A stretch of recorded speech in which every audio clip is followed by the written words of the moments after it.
Jobs Plan and ProAct Roundtable, presented by the Central Florida Afl-Cio and Unite Here.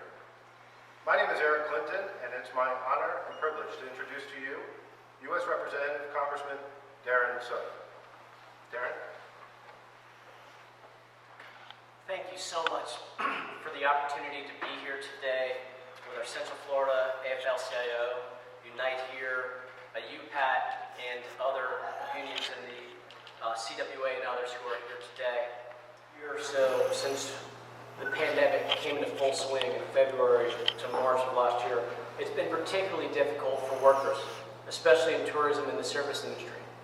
We're here in Orlando. That's what we do. That's our top industry. And so we know Central Florida's been hard hit. That's why we passed the American Rescue Plan. As the President described it, shots in arms, money in pockets. And boy, have we seen it move. The original goal was 100 million vaccinations in the first 100 days. Of course, that doubled to 200 million in the first 100 days, which we got to the 200 million mark 8 days early. And it was well over 200 million. We see it in the vaccine sites, the community vaccine sites here, in the National Pharmacy Program, in the local sites in conjunction with our state partners. And we're excited that vaccine eligibility is now 16 years old or older, thanks to the Congress and the President passing the American Rescue Plan. And we're seeing things slowly but surely get more back to normal. When I walked in here today, the airport's packed. People are coming back to Central Florida, and I noticed the other day on TripAdvisor that Orlando is the #2 destination that Americans plan to go to this summer. So look out, Central Florida. It's going to be a busy season. We also see the CDC updating the mask guidelines for folks being vaccinated. When you're outside, when you're walking, when you're eating at restaurants, when you're outside with your family, if folks are vaccinated, you're safe without a mask. It's important, as we stressed on the front end, that people wear masks, that on the back end, that there is some reward to getting vaccines, saving lives, and getting back to prosperity. In the American Rescue Plan, we put in over $70 billion for COVID-19 vaccines, testing, research, and equity issues. I want to say unequivocally, the vaccines are safe. They're going to save the lives of you and your families, and I encourage you all to get them when you're available to. And now there's nothing stopping us here in Florida, as they're widely available. We also saw direct checks, stimulus checks, going to all filers that make $75,000 or less, $1,400, including young people who last time got $500, or in many cases, if they were in college and not working, they got nothing. We fixed that. In addition, we extended unemployment benefits, $300 per week until September, on top of the paltry $275 that the state has.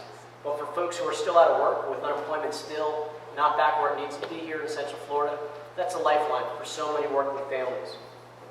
We saw with small business funding that we set aside $25 billion to assist with restaurants and bars and to help out with stages in other locations. We know the arts, we know restaurants, we know service industry, so important here in Central Florida. That's going to help with a lot of those cherished venues and arts programs that we enjoy.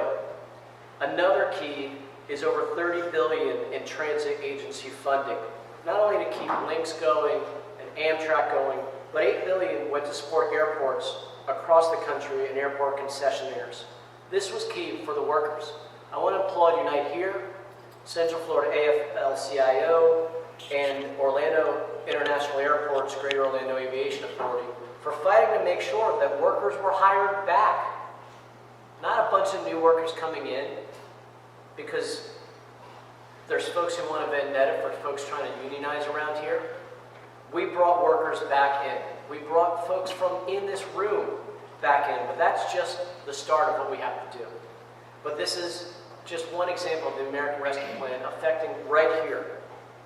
Of course, another $15 billion from the Payroll Support Program helped our brothers and sisters working in the airline industry, whether it was working for the airlines, our flight attendants, whether it was our air traffic controllers, our professional aviation specialists, among others in the aerospace industry. In summary, for American Rescue Plan, we saw billions for local government, schools, expanded SNAP, and $51 billion between the CARES Act supplemental in December and the American Rescue Plan for housing assistance. We saw when we didn't go big enough back in 2008. We saw thousands of families lose their houses in foreclosure in Central Florida. We saw thousands of others be evicted. We saw hundreds of thousands of others see their values of their home, their biggest asset, drop in half, and local government's budgets crater, hurting our state and local workers. We have $51 billion to do this right this time. And for any of you who have housing needs, you apply through your local governments, as you've seen already, through Orlando, or through Orange County, through Kissimmee, or through Osceola. We go directly from the federal government to our locals so that people can have housing assistance. And we included $10 billion in the state budget to avoid cuts to Medicaid, which don't make sense during a pandemic. Funding for bonuses for teachers and first responders, protecting sensitive lands, and boosting reserves for next year so we don't see cuts next year either. Make sure to thank your state legislators, particularly the Democrats who fought to keep that in the budget. And above all, we need to thank President Biden for helping lead the charge to help save the state budget. And as America's emerging from the pandemic, it's time to rebuild our nation's infrastructure, combat climate change, create millions of jobs, and build back better. That's where the American Jobs Plan comes in. A $2.3 trillion plan over 8 years that would bring our infrastructure and our nation to the 21st century. Includes $621 billion for transportation infrastructure, for roads and bridges, ports and airports, rail systems, and creating a national electric vehicle charging infrastructure. That's a lot of jobs in our building trades. That's a lot of service industry workers who won't be stuck on I-4 in tons of traffic. There'll be an expansion of Sunrail and Brightline to make sure that we're fixing the traffic and we're creating higher paying jobs. And without this, let's face it, we're not going to get the money for the Beyond I-4 Ultimate project. We see I-4 Ultimate being built right now. Our region grew 20% nearly over the last 10 years. So we literally are desperate to make sure that we have the funding we need to expand I-4 so that everybody can get to work without being stuck in traffic, as well as expanding Sunrail into Polk County and expanding Brightline all the way out to Tampa. This is going to be high-paying jobs. Then we talk about the electric vehicle infrastructure. Those are hundreds of thousands of IBEW workers who are going to be put to work with American jobs and developing it right here. Another $380 billion from the American Jobs Plan goes to upgrading our electrical grid and clean energy. Here in Florida, we're seeing intensifying hurricanes. We know the cost of that. We're seeing rising seas.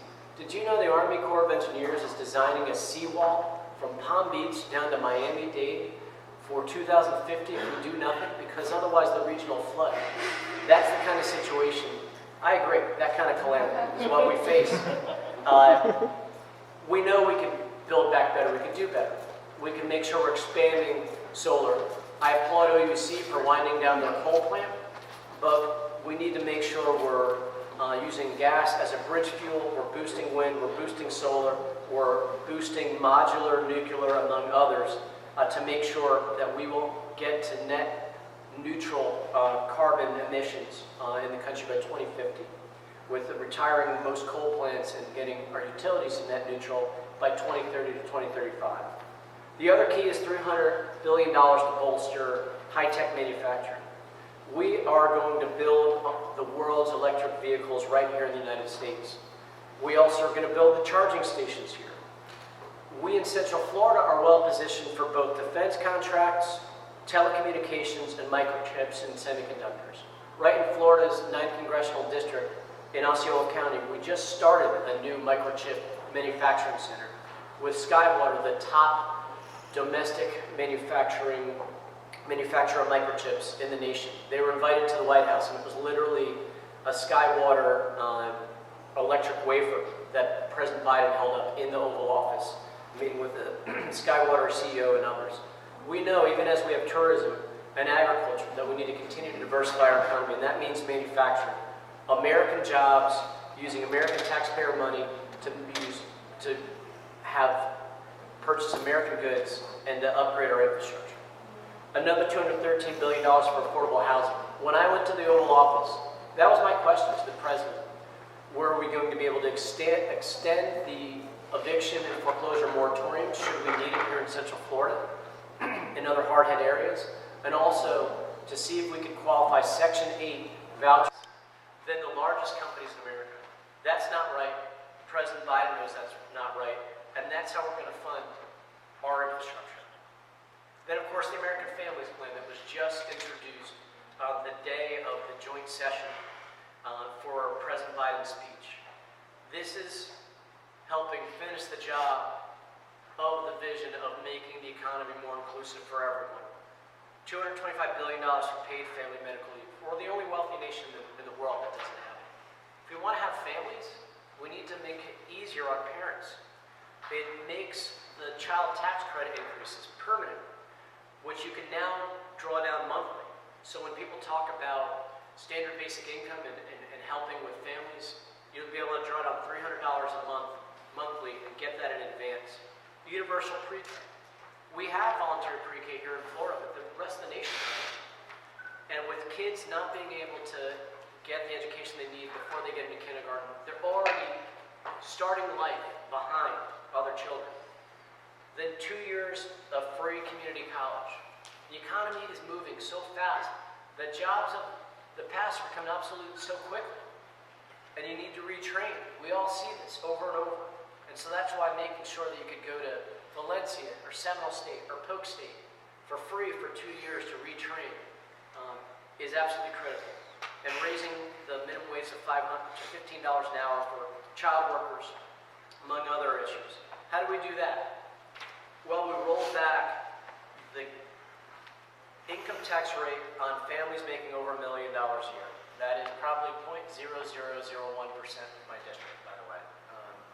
Making that kind of range, just to give you an idea, the top 1% in Florida's 9th Congressional District makes over $200,000. So most people, not even a fraction of 1%, will actually be affected by this. But they're not paying their fair share. It used to be 39.6% under the Bush era, and that's where we're moving it back to with President Biden. We're also taxing capital gains and dividends like ordinary income. Why, as President Biden said, are people taxed more on work than on wealth? That's unfair in America. And so this is how we build back better. We make an economy that's more inclusive for everyone, including, as President Biden says, growing from the bottom up and from the middle out. And you're going to hear him say that over and over and over. But there's one last key piece, the ProAct. And I want to thank the Afl-Cio. I see our treasurers here, Ms. Shuler, thank you for being here. We also have on the line Ms. Caitlin Walker-Mooney from the Department of Labor, policy advisor, so we appreciate the administration being here today and watching these important stories.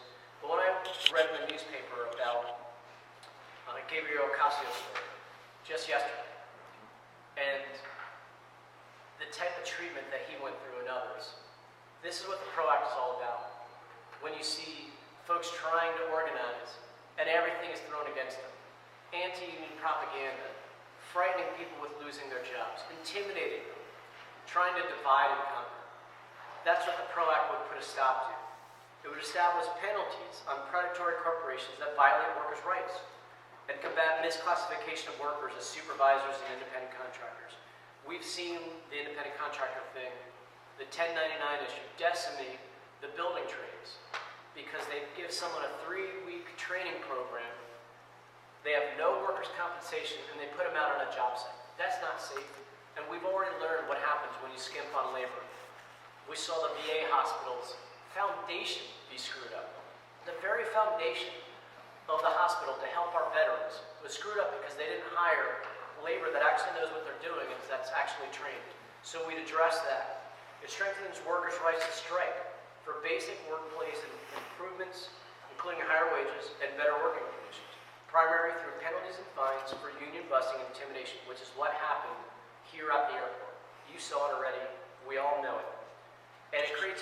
an arbitration process to ensure corporations and newly formed unions reach a first contract. So it's not just that you're on your own. And you have a Department of Labor that stands with you now, and a president who stands with you. It authorizes unions and employers to negotiate agreements that allow unions to collect fair share fees that cover the cost of representation. This is another way they try to divide and conquer. By trying to tell people, you'll pay fees, you don't get anything from it, when we know over the years it's been the labor movement, it's been the unions that have built the middle class, including we were just talking about with Unite here. Negotiating the first $15 an hour wage was a milestone moment in wages for Central Florida. That's what happens when we empower labor unions. It also streamlines the National Labor Relations Board's procedures to secure worker freedoms and effectively prevent violations, and protects the integrity of union elections against coercive, captive audience meetings. I know that's a lot of information, but isn't it good to finally be on offense again? Isn't it good that we're actually being able to put forward an ambitious...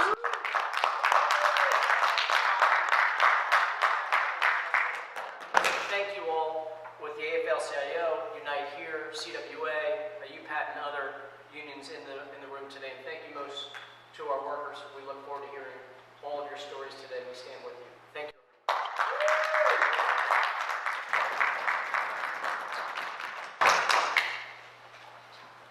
Excellent. Thank you, Congressman Soto.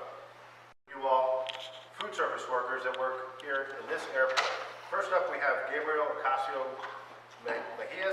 He's a barista at Starbucks for the last 3 years. He was fired and returned to work in January after fighting his wrongful termination. Gabriel?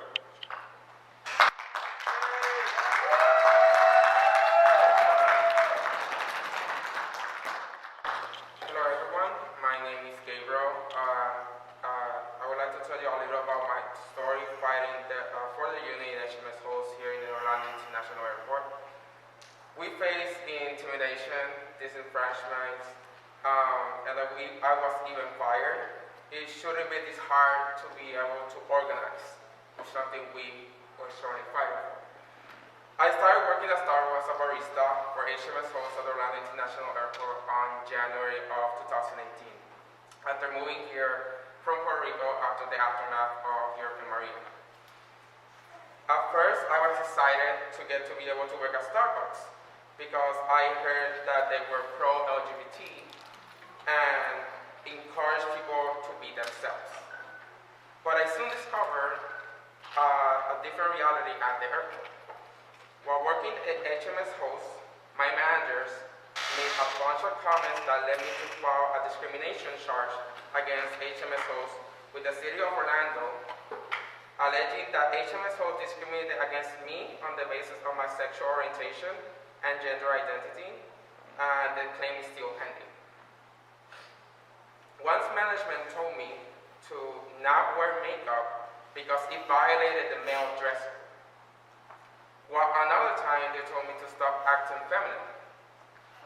In another case, a manager told me to stop wearing my backpack because it was rainbow colored and it did not meet the requirements of what they represented.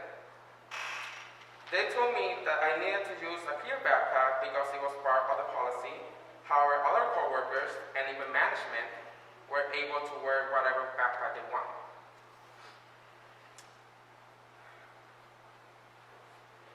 I felt like I was being targeted. I witnessed management calling my coworkers a pansy and told them to man up to do their work. They also misgendered my coworker and used their dead name constantly.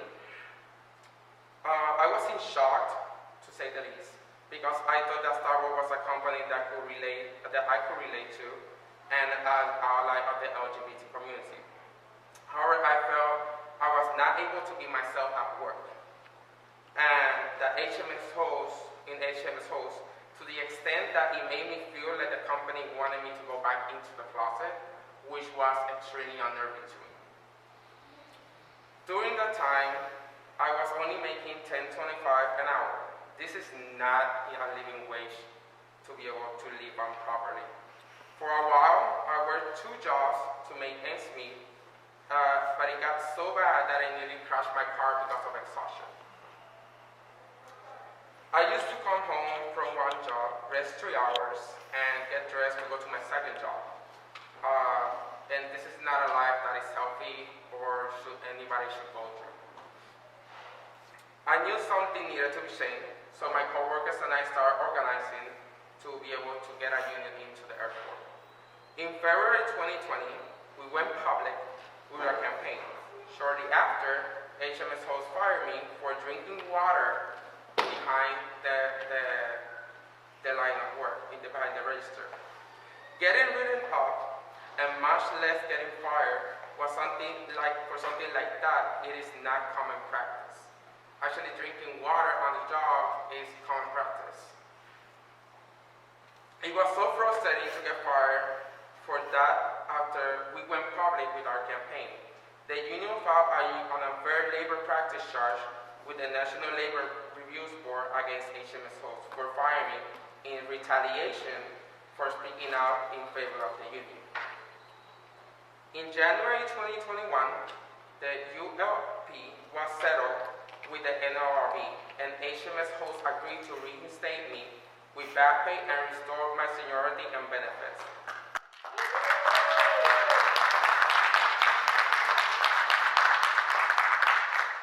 This was a huge victory. Having to wait over 6 months to hear a decision on my case was very hard. During this time, I didn't know if I was going to get my job back or any kind of financial aid, and we were in the middle of a pandemic. This kind of financial uncertainty was extremely stressful for me. After I was wrongfully terminated, an LRB union election was scheduled in March 2020. But the election was postponed due to COVID-19. During this time, my coworkers told me about how they were forced to attend mandatory meetings with union busing consultants hired by HMS hosts. These hired consultants got paid a substantial amount of money to come to the airport and tell my coworkers how terrible the union was, and my coworkers felt intimidated and harassed. When the pandemic hit, HMS hosts furloughed 90% of their workers at the Orlando International Airport. We went from around 900 people to less than 100. The HMS hosts argued that only people who were currently working could vote in the election, even though they handpicked them. Even though 90% of us weren't working, and the NOI regional office gave in to them. Denying a right to vote in an election was outrageous to us. It took the NLRB 8 months to order an election, and then we decided to withdraw the petition because of so many of us were excluded from this vote. We're still fighting. Since being reinstated, HMS hosts implemented a $2 raise. This is still not enough. Me and my coworkers deserve a livable wage. If I had a livable wage, I would be able to become more independent, support myself properly, and have financial security to be able to actually pay my debts on time, versus having to choose which one to pay. I don't currently have health insurance because I can't afford the plans HMS host offers, and my wages are not enough to get an outside plan. I have to sacrifice health insurance because I have to pay rent. This shouldn't be a choice I have to make, specifically working at an airport where we're like frontline workers exposed to so many things. My coworkers and I are high risk frontline workers during a global pandemic, and we deserve affordable, quality health insurance. I am hopeful and motivated. I am excited about the possibilities that the ProAct will bring, where workers have more power, where we can organize a union without intimidation and fear, where we can organize coercive or anti-union meetings we are compelled to attend. We are continuing to fight for each other, our union, and for what we deserve. Thank you very much.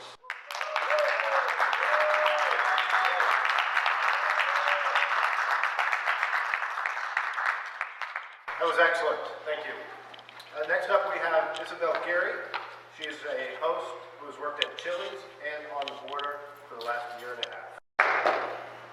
Hi, my name is Isa, and I've been working for HMS Hosts at the Orlando Airport since August of 2019.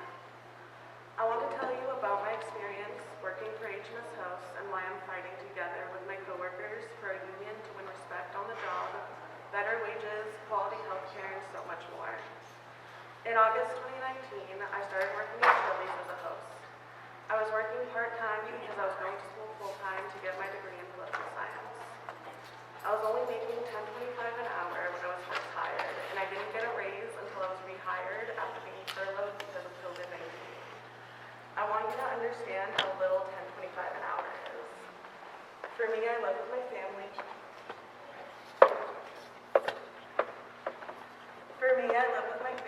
Because I can't afford to move out on my own and get my own apartment. I love my family, but I would also love to have more space and more independence in my life. I struggle to pay my bills, and it gives me so much stress. Another big struggle was the hostile work environment at HMS House. It was so hard to get myself together to go into work. I dreaded it every day. In particular, I had a bad experience with a manager that really affected me. This manager would repeatedly draw pictures of women's genitalia on my rotation sheet where I worked at the host stand. I would tell him that this made me really uncomfortable, and he laughed at that.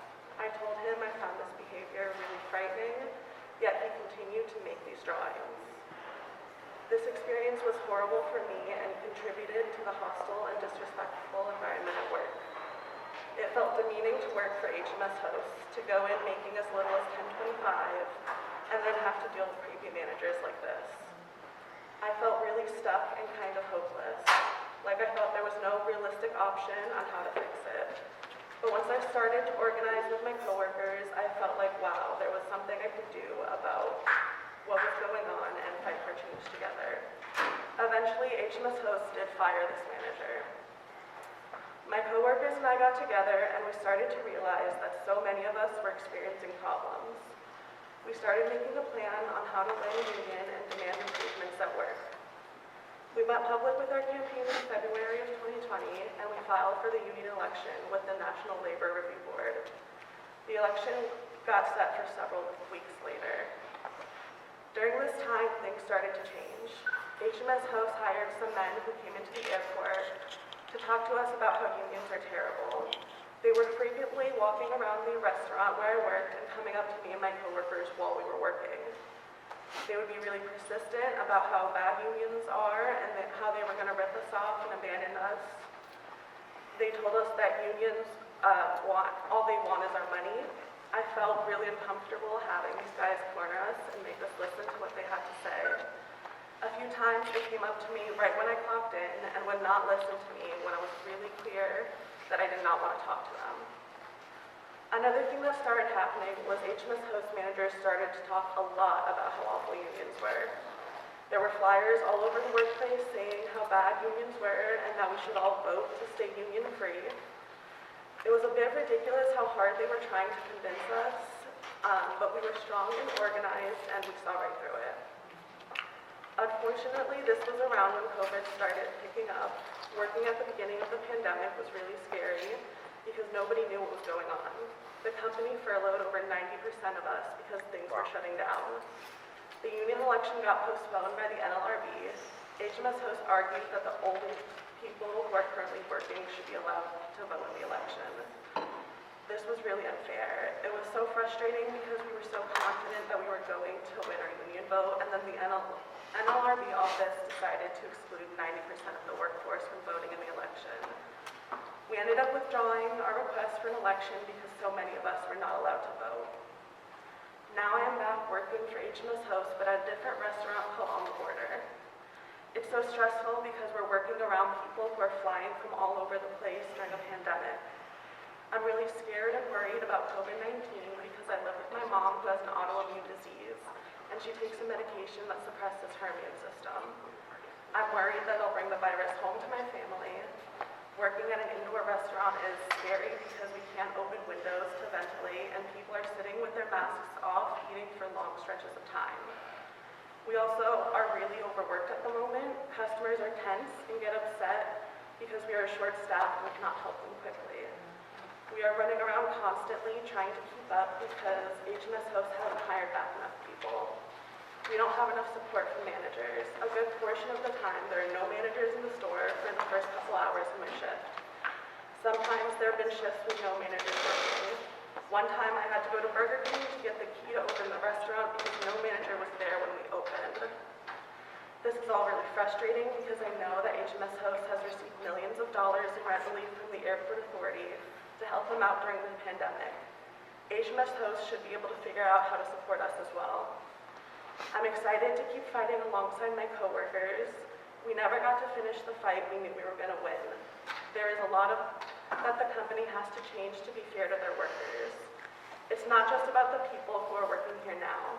I'm also fighting for the people who will get hired by HMS Host in the future and for other low-wage airport workers across the country who deserve a voice, a wage they can live on, quality health insurance, and so much more.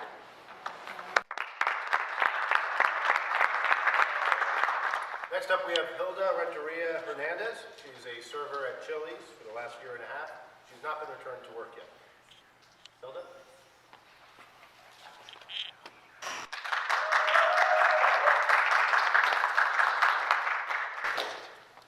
My name is Hilda. I've been with HMS Host since October 2019, and I'm going to tell you why I joined the union fight. I am an immigrant, and seeing how immigrants are treated at these jobs, seeing the discrimination against those who can't speak the language well, watching employers take advantage of immigrants because of our legal status, feeling the fear of retaliation for speaking up, these are the reasons I am here. My parents suffered to bring me to this country, and I honor their sacrifice every single day by fighting for dignity and respect at my job. Working a job where there's no consistency with the schedule, where it's released at the last minute all the time, means I can't commit to the rest of my life and my family. I have a young niece. She is my pride and joy. I felt like I was always racing the clock to be able to take her to school, and knowing I couldn't even commit to this small task made me feel ashamed and inadequate. I want my time to be respected because I want to have a life outside of work. I want to talk about the manager that Isa mentioned. Watching his behavior took me back to being 18 years old, working my first job and not understanding how inappropriate it was for a manager twice my age to schedule me alone with him, to comment on my body, to accidentally brush up against me. I blamed myself. It made me feel guilty for years, and I never got to confront him. This manager, Ken, was always talking about his comic strip. He even shared a link to it in our work, and I want you to see it. One day, my partner looked it up, and we were disgusted to see what he wrote. Isa and I, along with another coworker, delegated him to confront him about his inappropriate behavior and this comic. I was so proud that we stood together.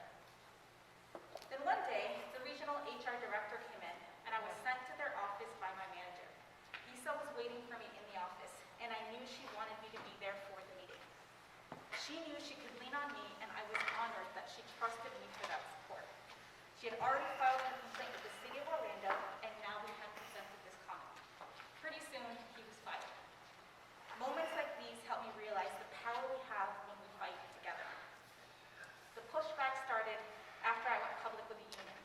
After we delegated Ken, he removed us from the work group chat. Our coworker sent a screenshot of messages he sent saying not to trust us. I felt like he was trying to divide us. Meanwhile, upper management suddenly seemed to care about who I was. Managers I barely knew were asking about my day. I got shout-outs for great service that I could trade in food. And then one day, an HR person and a manager sat at my table. They didn't pay their bill, and they didn't tip. I felt so disrespected. I complained to my manager, and I was made to feel like it was no big deal. Managers continued to sit at my table over and over and over, and it was intimidating. Then came the anti-union consultants, and they were combative from the start. One consultant tried to corner me, so I had no choice but to talk to him, and all he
other in so many ways. Sometimes I just needed someone to listen to me scream my frustrations out and cry. Despite all of these hardships, we never stopped organizing.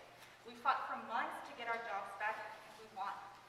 I know the power of collective action, the strength in our organizing, the importance of class solidarity, and I am determined to fight alongside my coworkers until we win. Solidarity always. Next up, we have Cody Hughes. He's a bartender at the Outback Steakhouse. Cody?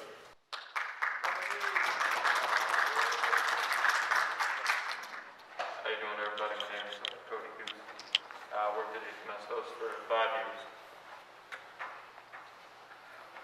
Every single day that I went into work with HMS Host, I went in with the expectation that I would see a coworker get abused, and I would be able to do nothing about it. As a matter of fact, less than 2 weeks after I first began my position at Outback, I saw managers berating employees about their looks and demeanor to the point where they were in tears. I sat by as managers screamed at women the age of my mother until they would break down in front of me.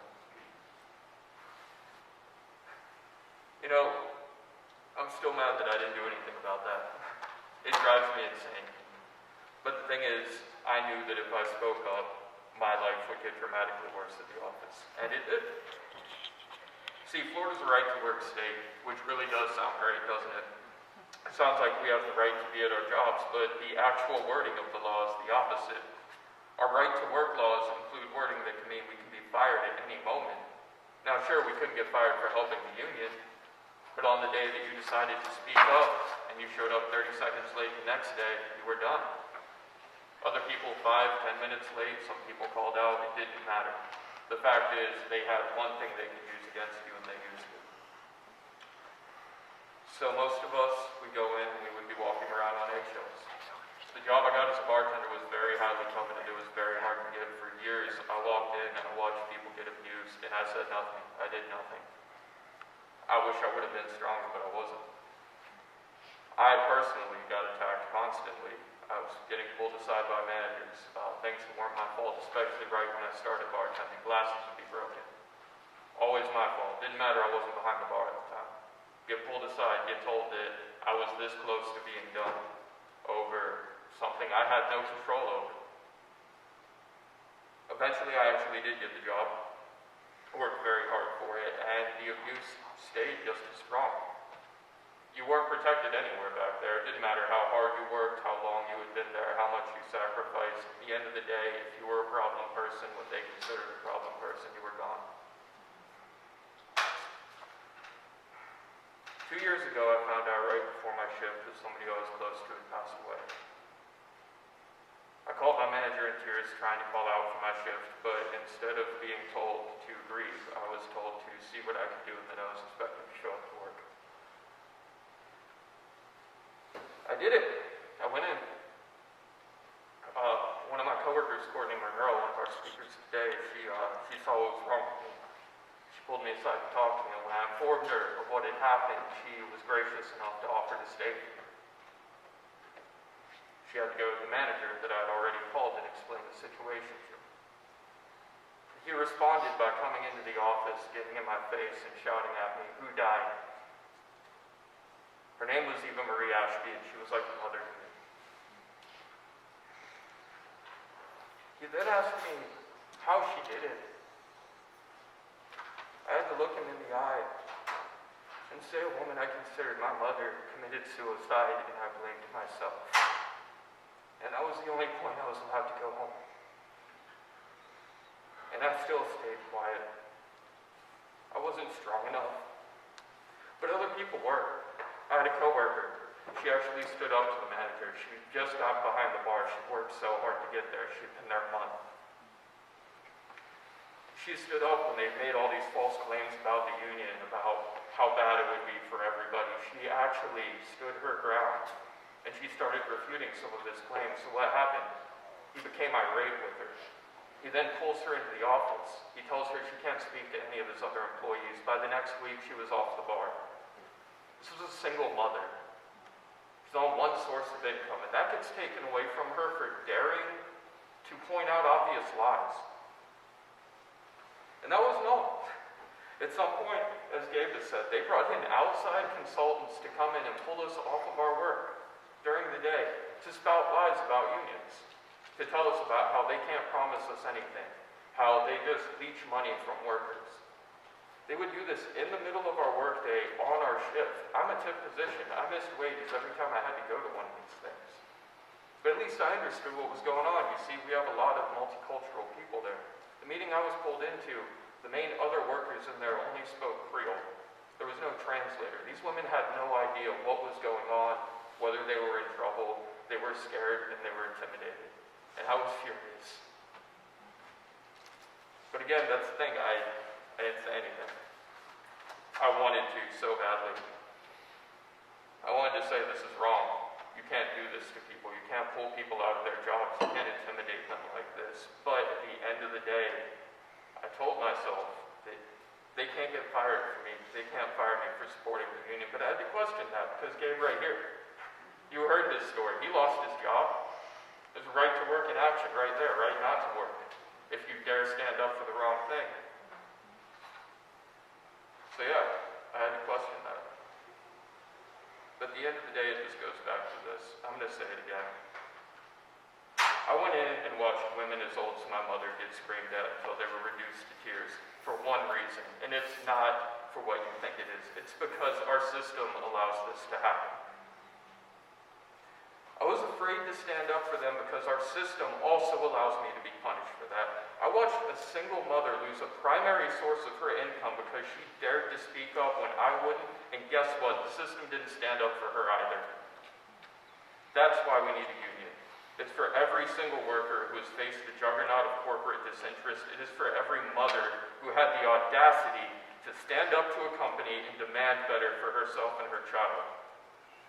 We need a union not just for this generation of workers, but for the next ones and the ones after. We have a chance to break this cycle of abuse that has been allowed for far too long.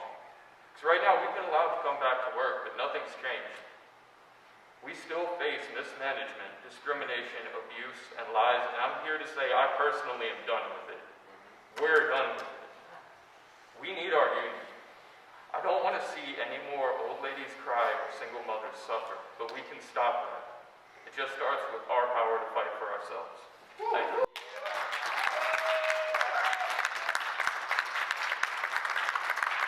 Thank you, that was incredible. Next up, we have Jay Kelly, who's been a barista at Starbucks here for the last 4 years. Jay?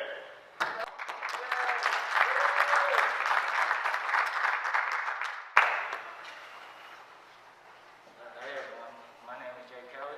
I'm a barista at Starbucks at the Orlando International Airport for HMS host. I started fighting because things at work wasn't fair. It didn't seem like anyone cared at work. I really didn't feel welcome. I worked there for 3 years, and when things were good, it felt like family. It did. But when things go wrong with your family, it hurts. And when people feel mistreated, they start to argue and come to work, and they're sagging down, and that's not right. The managers wouldn't respect my programs.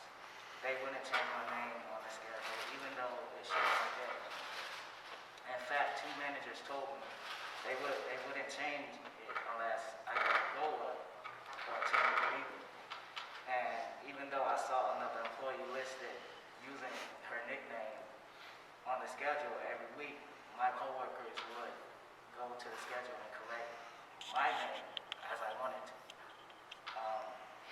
They would correct it before I even get there. So that was, nice of them.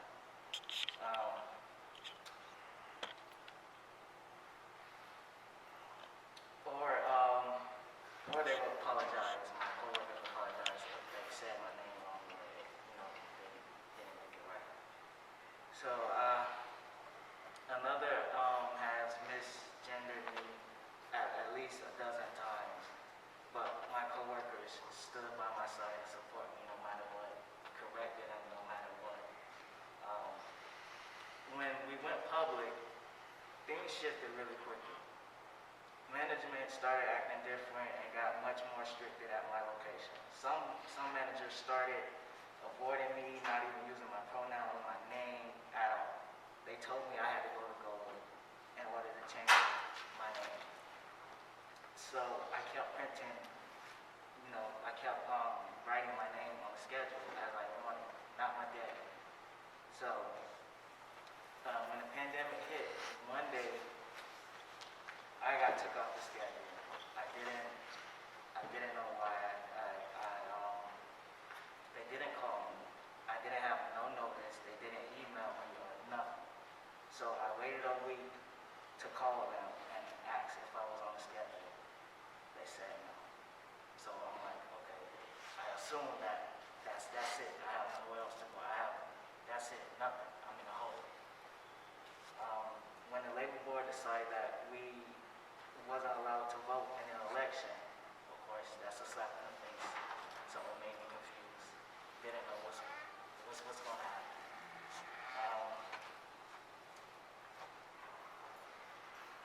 I called and they basically said the same thing, that they don't know what's going on. They really didn't have no information to give me. I want to continue fighting for the union to build a better environment in the airport. When I walk in the airport, you can feel the vibe. It's negative everywhere. So I want to be treated the way I deserve. The pay rate has gotten better since I started fighting, but they can spare a little bit more. I started getting paid $9.50 when I started. And now after the pandemic and after we stood up and fought and landed the news, it's $13.91. That's something.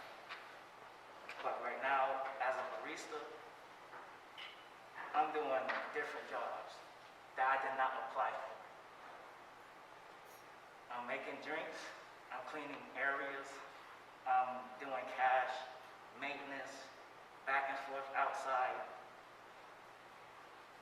I'm going crazy in my head, trying to make the customers happy. But am I happy inside? No. I have to put on a smiley face, a mask. That's not me. I want to be treated fairly, as much as my coworkers want to be treated fairly too. I was hired to do one job only, not no 3 or 4. If that's the case, double it. That's not fair, double it. So, that's why I'm fighting and going to keep fighting until we run our union. Yeah.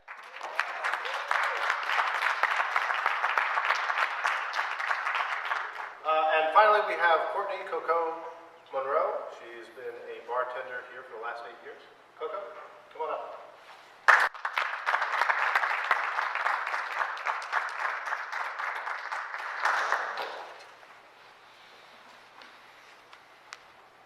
Hello, everyone.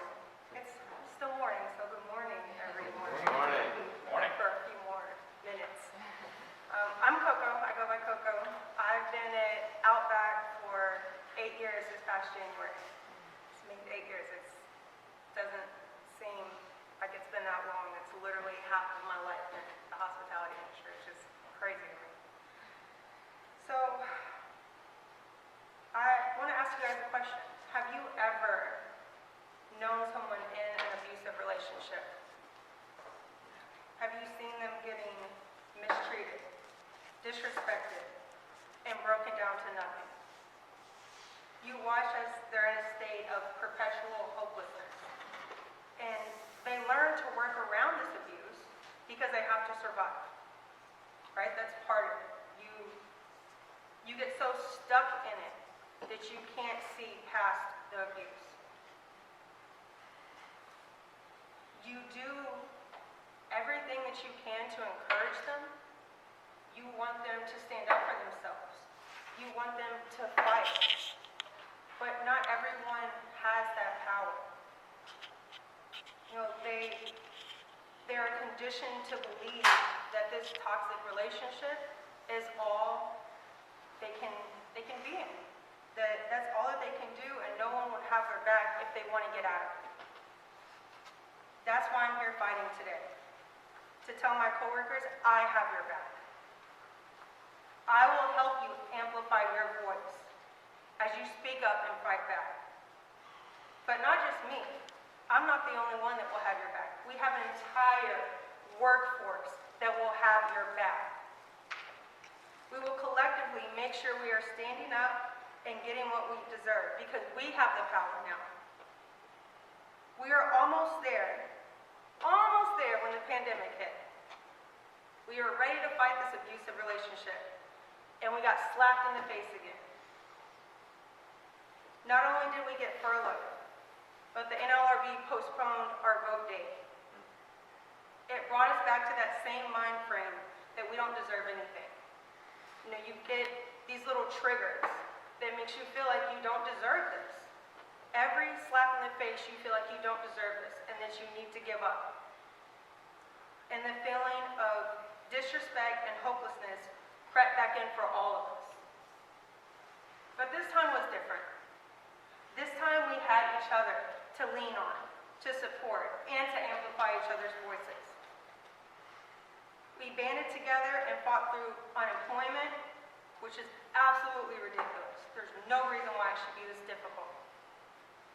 We made sure that we all had food. We did deliveries every week. And we continued to fight for our jobs, even after they laid us off. We wouldn't let up. We're not laying down this time. We're not taking it anymore. These are our jobs. And even when they started to open these jobs back up to the public, we still continued to fight because we deserve this first. And that's exactly what we did. We continued to organize through COVID, through unemployment, through every obstacle they threw at us. We dodged it like a bullet. And look at us now. We're all back to work. We're fighting.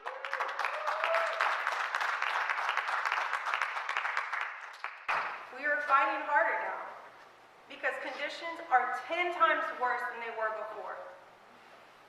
It is absolutely and utterly ridiculous what we are experiencing now. A whole new level of disrespect. We are overworked, some of us working 10 to 12 hours a day with no break in between. We are understaffed. I worked with one other person for an entire restaurant. Me and one other person. That's it.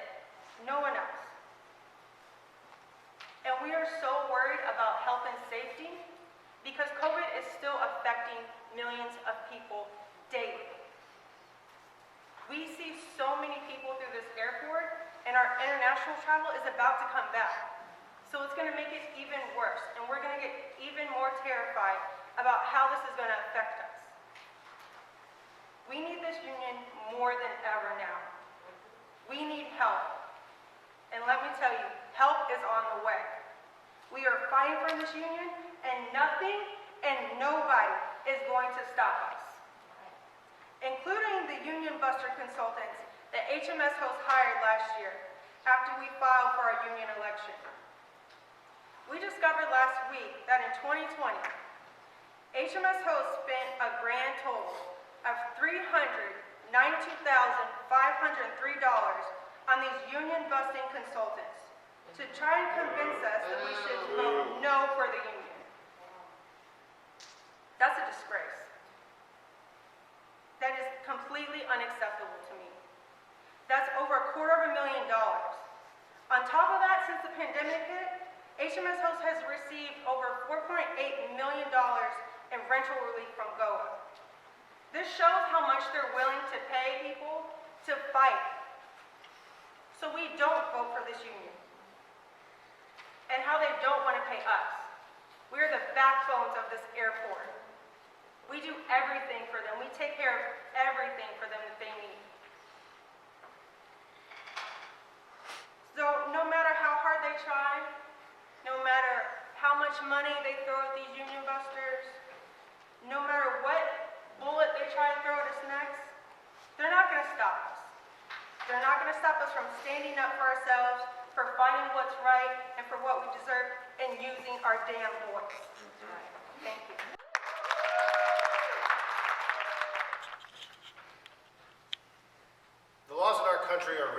working people. You heard that from these 6 very brave and courageous workers. We can do something about it. We have to do something about it. We can pass the ProAct. And it's my honor and privilege to introduce Secretary-Treasurer of the National Afl-Cio, Liz Shuler, to tell us exactly how we can do that. Liz?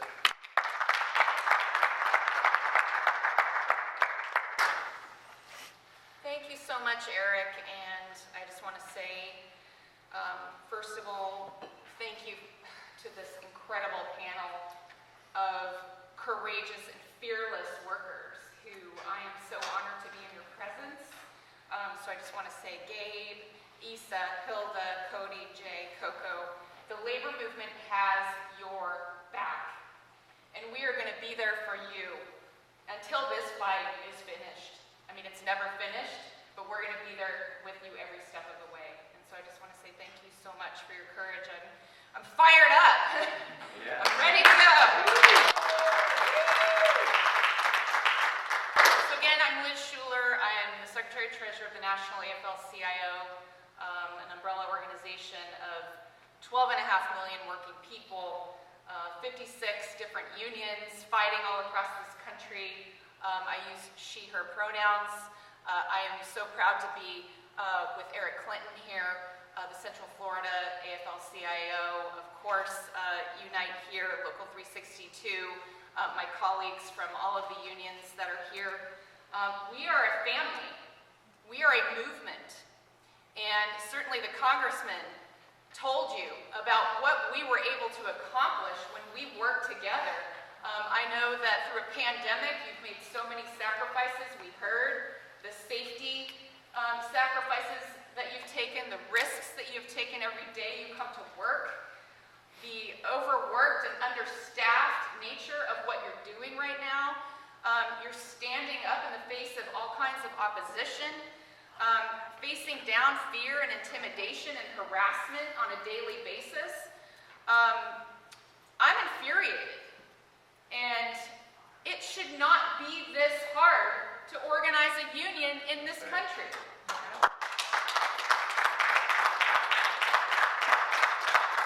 There are so many wrongs that you just heard about. And I tell you, when I travel around the country, I hear this over and over and over again. You are not alone. Because this is the state of working America without a union. If you don't have a voice, if you don't have the protection, you don't have the law behind you, right? And everyone should hear these stories because I think I can feel it. I can hear it in your voice. That, you often do feel powerless, right? And I think working people don't realize the power that they have. And that is why we're here to talk about the ProAct. Because the laws in this country are so broken right now. It takes an absolute act of heroism to form a union in your workplace now. And it should not be, right? When the National Labor Relations Act was passed, it was workers should join unions. That was the law of the land. And now year after year, Congress and lawmakers have chipped away at that right. So that now the laws are so weak that basically you're fired if you stand up and say anything, right? And we heard that today. And I heard it from Cody in particular, right? About how he watched his coworkers and wanted to say something so bad, right? And you knew that the minute you opened your mouth, you were toast, you were done, right? And you're standing up now and you're all showing so much courage, and I applaud you, and this is exactly why we come together as a labor movement, is to make sure that everyone has fairness on the job. And the ProAct, you heard the congressman talk exactly the different provisions of the ProAct and what it would do.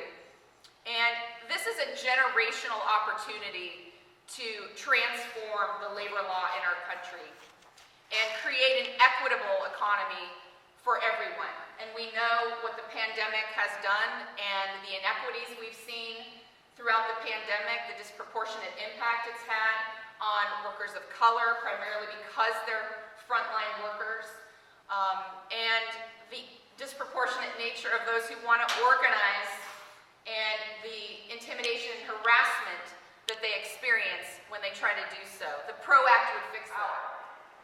And workers are rising up and taking risks, and that's what I feel so emboldened by as I listen to you.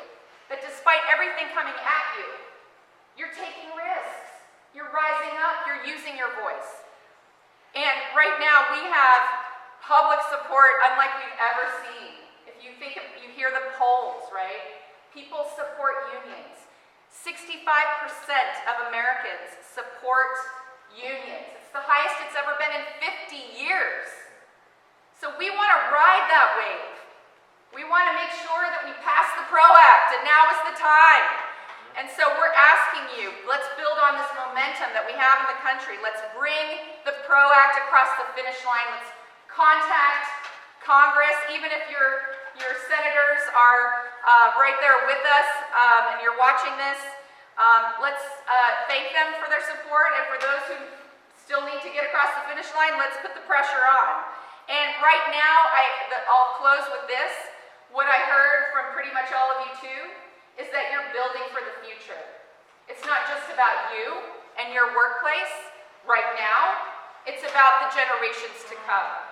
And the fact that all of us need the respect, the dignity, the ability to come together and have our voices heard and balance the scales of power in our workplace. So thank you, thank you, thank you.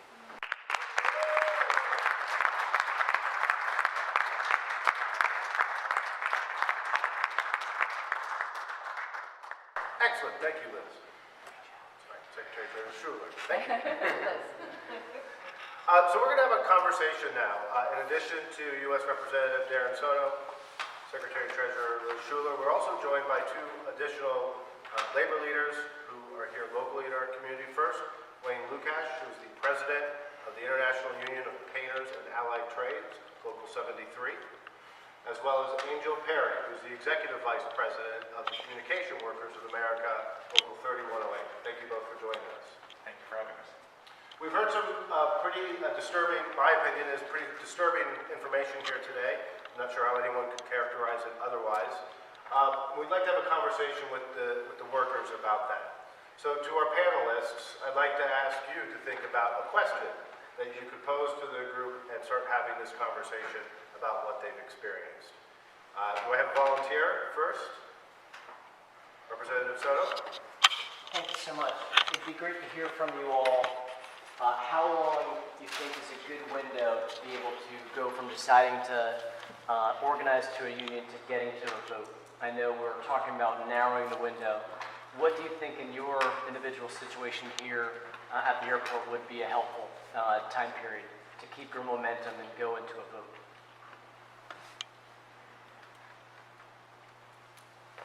Don't be shy, you're not 5 shy. days. 5 days.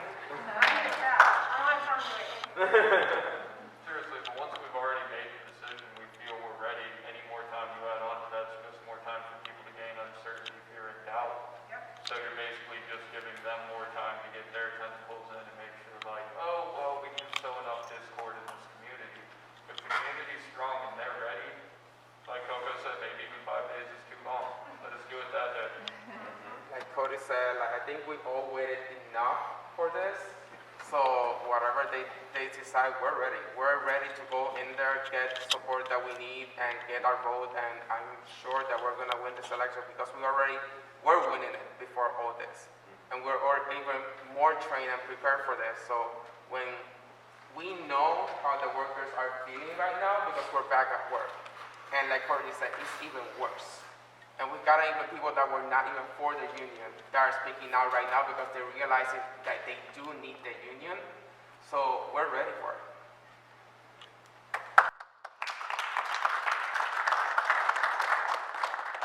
Wait, I have something. Well, it was mentioned earlier that HMS had spent about $300,000 on consultants to help fight the union. And I can't believe that, that money could have been so much better spent. It could have went directly into your pockets. It could have, improved your working conditions. With one of the aspects of the ProAct being the employers must disclose any kind of contract consultants hired to persuade employees. Do you feel that this will be helpful, just with employees knowing that companies would rather spend X amount of dollars to fight their workers than to help them? I think definitely, yeah. Because at the end of the day, the worker's first question is going to be, would that money not be better spent on me and making my situation better so I'm not trying to fight and unionize? Immediately, when you understand that they are willing to spend a certain amount, they're putting a tangible value, you know that that is what they are willing to do in order to keep you quiet because it is cheaper to do that to you. The second you know that tangible amount they're putting on your life, yes, that is something very important to know. It pisses us all off. And that's why it's good for some, it pisses every single one of us off. To know that they're spending this much money to stop us from fighting, are you kidding me? $300,000, $15 an hour, which isn't something any of us actually make. That pays for 20,000 hours of employee work. And they'd rather spend that on making sure that we can't organize for our own rights. I don't see your voices. It's kind of sad to me because even if it didn't go to the employees' pockets, I cannot even hope to understand how a company would not use that money to actually improve the working area for the employees, which is an investment for the company, which a lot of places here need it desperately. And our working conditions sometimes are they're bad, and we just get used to it, which it shouldn't be. We should be able to ask the company, listen, you need to fix this because this is affecting my work.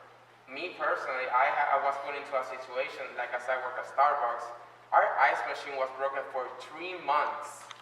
And we were forced by our management to literally take buckets of ice from the food court hourly so we could continue doing ice tricks for 3 months. Wow.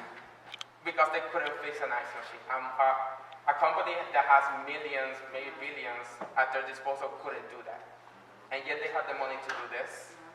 And I'm sure I'm not the only workplace that does this, and there's multiple places in the airport. Again, why? Is there, Angel? My question is, once you're able to unionize, because I'm an organizer here in Central Florida, so I've seen both sides. There's no question that having a union brings about a more secure and safe work environment. But the other side that most people don't realize is that once you are umbrellaed and able to work properly, then you can focus on safety hazards for the public. So I'm asking each of you, what are some of the things that you will be able to address doing your job well and also protecting the consumers that you serve when you're not having to force to be quiet because the manager is abusing you? Can you highlight a little bit of safety concerns also that would be addressed, because then being in a union, you have a voice?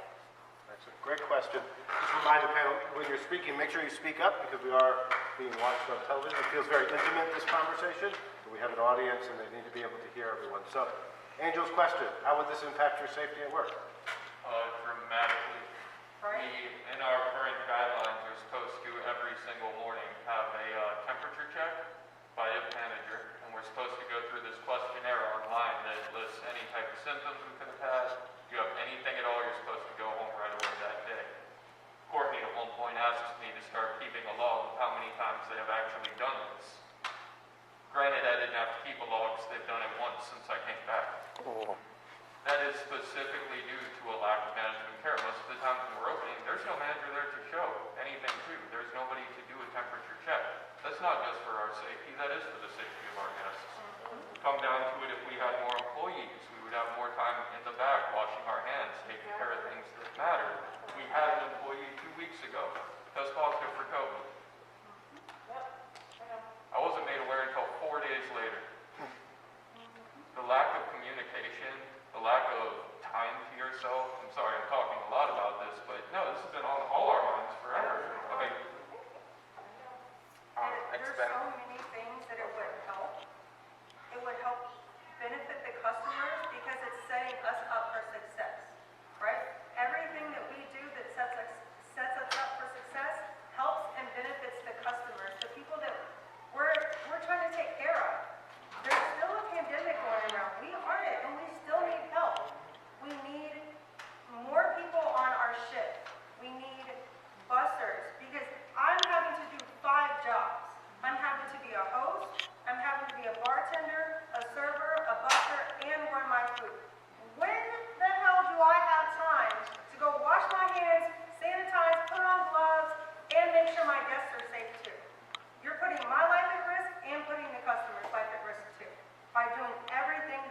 felt uncomfortable to the moment that we've been getting sent to other stores because they're so underly staffed. Actually, one of the stores actually got a non-compliance because they were understaffed, which I've never heard that happen. It got that bad. And I just told my manager I'm not going to Earthside anymore because they're so understaffed and so busy that they do not at any point do what we're supposed to do, which every hour on the hour we sanitize and clean up. They don't do it. They don't have the time for it. They need more staff. Even us is in landside is hurtful. We don't have the time to do all the hand washing every single time. Like I just opt for wearing gloves because I don't have the time because we have guests, we have other people, and we're understaffed. And on top of our understaffed, because other stores are even worse conditions because they are not hiring people back, we are getting like pulled from our store to go over there, and then we all suffer because we're doing multiple jobs at the same time. And like Jay specified, that's not fair to us. When Courtney told me that she was doing literally 3 jobs, I'm like, what? How? How are you supposed to divide yourself, keep yourself healthy, and also attend the customer plus do all this? And when we don't do it, the manager sees it, then we literally get like go talk into the office and talk to like, you're not providing me the tools to be able to follow up for your protocol, basically, like because you don't have all the people that you need. This is it's something that should, at this time, they should have the staff. They don't. People are choosing not to come back because we personally have called co-workers and they chose not to back because the company is so bad. I have to call my manager. And I just refuse service to it. Honestly, I am not gonna risk myself and my entire staff and co-workers to do this because it shouldn't be like that. It's something so simple and yet they don't do it. It's like common sense, right? Exactly. If we're doing good, if everything is flowing right, we have all the equipment, everything we need, we have our union in, and now we can focus on health and safety and get everything situated. Now I can focus on my guests because I'm not worried about what management's doing or not doing, and I can make a better experience from my guests. So when they come back to visit, they're gonna come back to Outback again. Because they're like, you know what, I had a great time while I was there. I had great customer service. And I actually have time to spend with my guests instead of rushing through the 50 people I'm trying to serve at once because we're short-staffed. Like, how does that make the company more money? Yeah, go ahead. I think for me, I mean, like everything that everyone said applies, right? But it's also the stress that you feel as like a worker, right? The stress of having to deal with all of these terrible working conditions. Like that stress affects me at my job, and it affects me when I leave. It affects my family, it affects my life.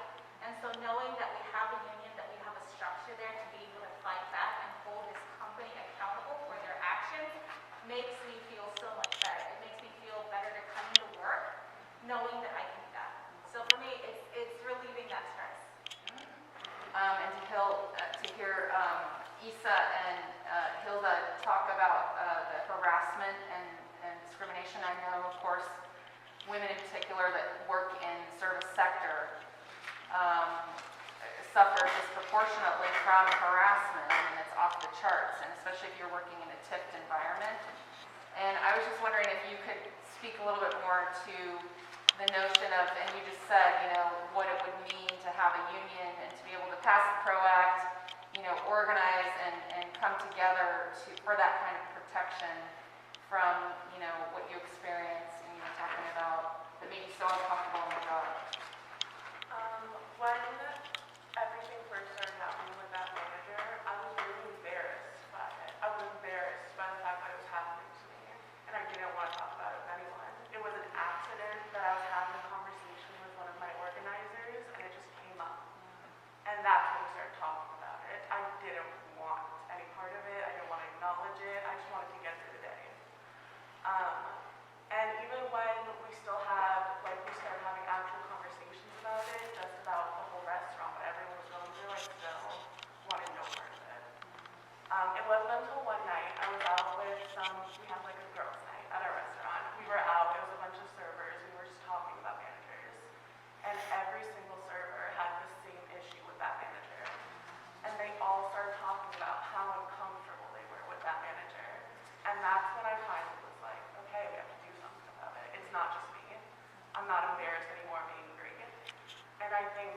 had unions already, it was easier to get unions, that process would have happened so much faster.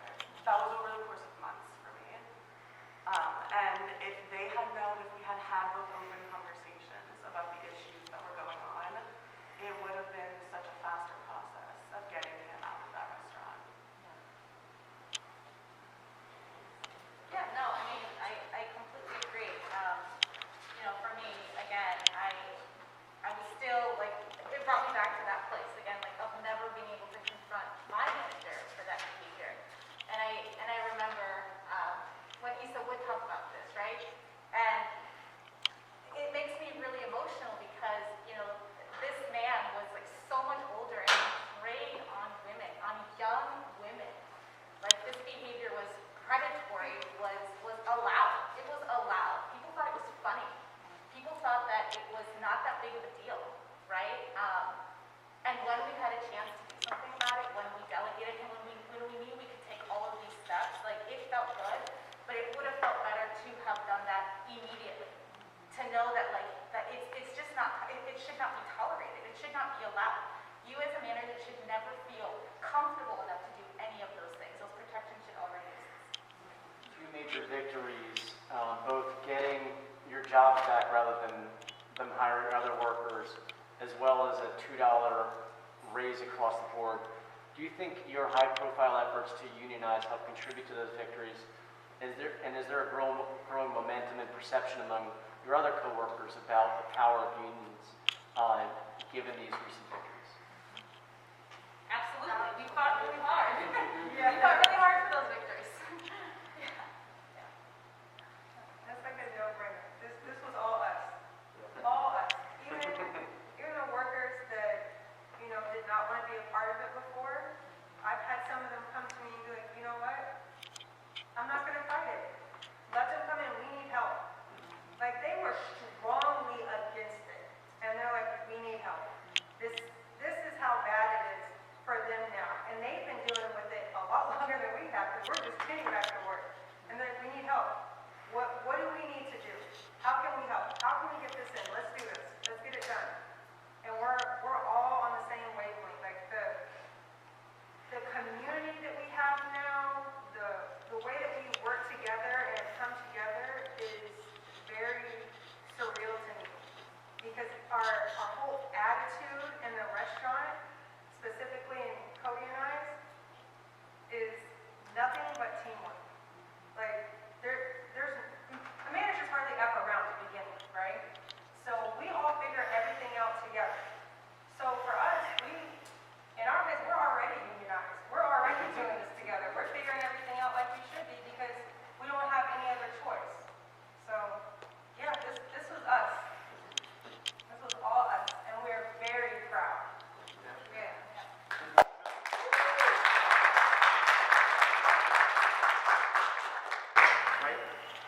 Yes, the ProAct creates a mediation and arbitration process to ensure newly formed unions reach a first contract. With what you guys were saying about HMS Host, with doing some squirrely things where once everyone was laid off, trying to have the vote with only people who were working there at the time. Do you think this will be helpful to prevent them from trying to delay a vote or trying to, draw out a contract negotiation?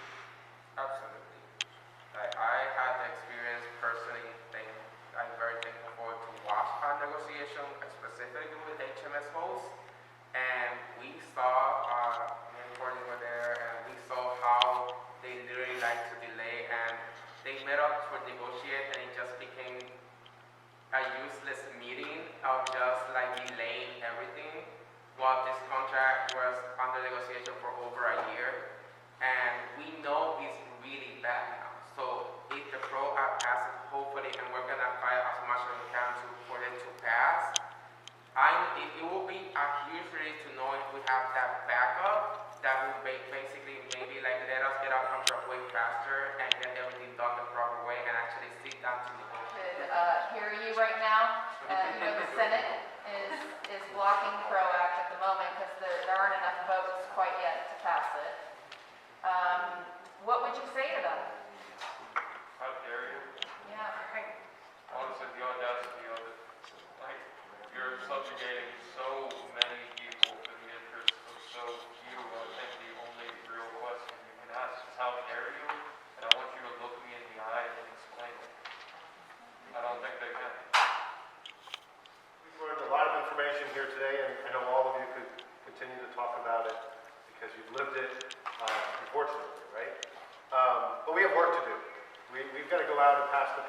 We've got to keep organizing. We've got to keep building the union. Very much want to thank everyone for joining us today. This has been a really great event. I'm going to turn it over back to Congressman Darren Soto, who's going to close us out here and talk about next steps and his reaction to this. Your stories are compelling and they matter. And it's important that you tell them. It's important that you tell them over and over. Both to your fellow workers, to our unions, to the folks from the Department of Labor who are on the line, to your members of Congress, to the press. So very important. Because people identify with these stories. I know it takes courage, so I thank you for your courage to do so. Going out into the unknown, wondering whether or not you're going to be able to successfully organize. You haven't even gotten a union yet, and you have 2 major victories. I think people are recognizing that when you're united, there's amazing things that you can do for everyone. But this can't be just it. While this was an important conversation today, I'm going to be calling on my peers either in Washington, in the Education and Labor Committee, or with our local delegation to have a more in-depth investigatory hearing on the practices here at the airport, both to try to stop Unite Here and all of you from being able to unionize with airport vendors like HMS Host and with GOA to make sure we're keeping the pressure on. And I'm also going to be sending a letter that we're going to work with Unite Here and with the local Central Florida Afl-Cio asking about these issues, because there's more questions that need to be answered, and we will continue to put the pressure on folks both here at the airport and across the nation. You know, I'll end with what President Biden has mentioned a few times, which is we need to build the economy from the bottom up and from the middle out. For far too long, we've seen a lie perpetrated on the American people that trickle-down economics are somehow going to make us all better, that if we give the wealthiest Americans the most tax cuts and the most ability to make millions and billions of dollars, that somehow we're going to get a few crumbs. I was super excited when President Biden said, trickle-down economics does not work. It never has, it never will. It is unions. It's you standing up for one another that has built this country. And that's what Build Back Better is about, that's what the ProAct is about, and that is what the American Jobs Plan is about. Rebuilding America the right way in a more inclusive economy. We couldn't be prouder of you. Let's give them a round of applause.